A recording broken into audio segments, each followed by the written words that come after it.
Hey, welcome back, guys. This is 8-Man Breakdowns with Coach E. I'm Coach E. Let's get started with today's episode. Today, we're going to be talking about the sail concept in 8-Man. Remember, I am no expert.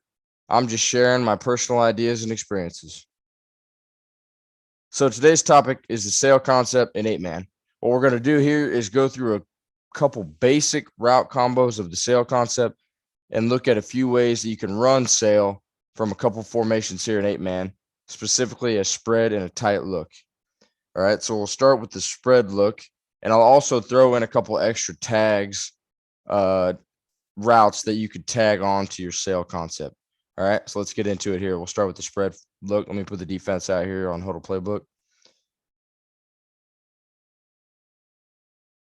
3-2, both corners, safety over the top. Okay, so since it's a 2-by-1 formation, we got two receivers here. The combo for sail will be on the left side. So we'll go left to right. So in this case, the X is the first receiver here. All right. So the first receiver is always going to have, unless we flip it to our secondary sail concept, which I'll get into in a minute. In the normal basic concept, he's going to have a mandatory outside release always. The reason for that would be if they're in man or cover 3 zone, this guy is going to be out of the picture.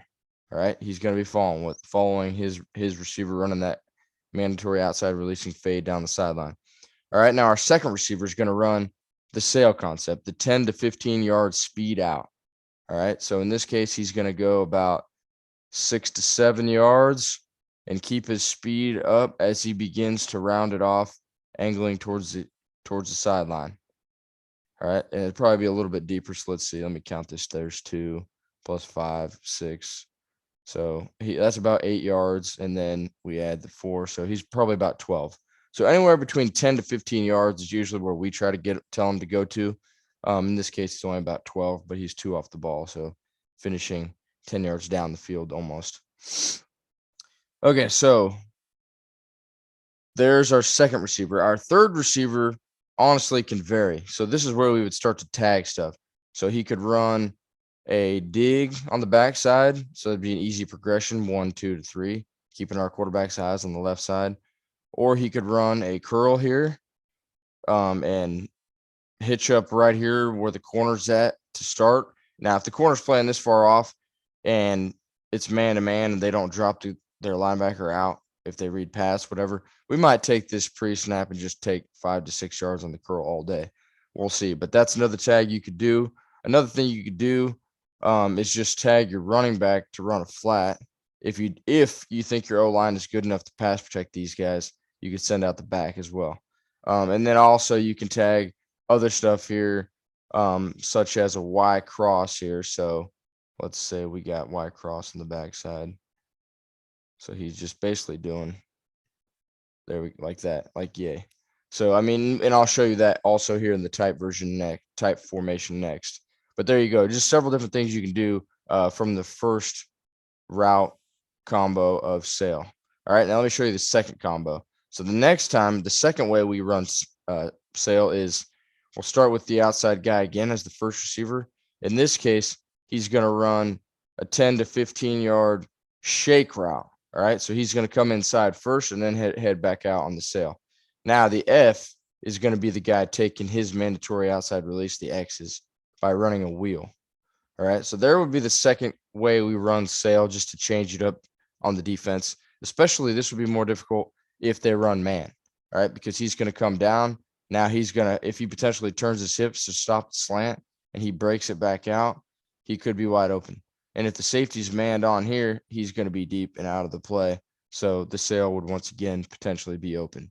And like before, you could tag anything on the backside with the Y doing something, or with the running back coming out to the flat if you want it. All right. So there's the first and second way to run sail out of our spread look. All right. Let's move on to a double tight look here. All right.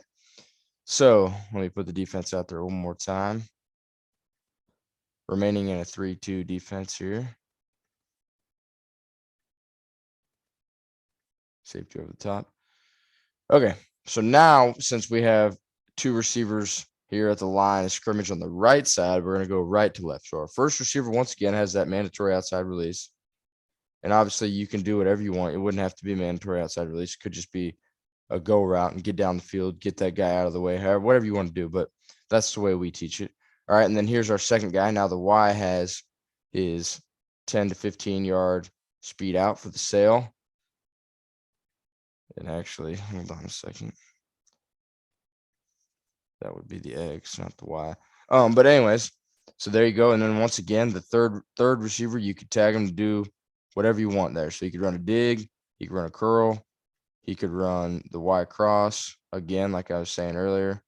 There you go. Or in this case, if you wanted to leave him in to block, you could have a fourth blocker in there and now release your running back once again on the flat route, and completely flood this side of the field as well. So lots of options out of both these sail looks that you can kind of change things around. Obviously, however you would like to do it. Now, the second way again would be the F running the shake route, which turns into the sail, and the X now running the wheel, getting down the field to be the vertical threat there. All right. So there you go. That basically sums up the sail concept in 8-man of how there's a couple of ways that we use it and use it to attack zone or man. Because zone, like I said, if it's deep cover 3 zone, he's going to be out of the picture. He's kind of potentially stay middle, especially if you do send this guy on a dig or you have, or even if you've put him on a snag over top of the center in the middle of the field, that's probably potentially going to leave him in the middle on a cover 3. So where your sail guy would be open on a shake or the true sail. So there you go. A bunch of different variations you can do. But those are the ones that we like the best and thought I'd share that with you guys. So there you go. If you would like to study the sail concept a little more, feel free to click the link in the description. It's going to take you to Washington State's The Coug Center, and it has a nice article and a bunch of cut up plays like a picture here. Basically summarizing Coach Mike Leach's Y sail concept that he's ran over the years, specifically when he was running it while at Washington State, when he was there for about 6 to 7 seasons and had some success. So yeah, if you want to take a look at that, I'll leave the link in the description.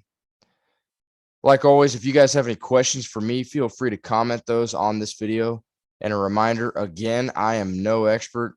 I'm just sharing my personal ideas and experiences. And if you like this type of video, please hit the like button and subscribe to my channel so you can stay tuned for future episodes. And like always, you guys, thank you for watching.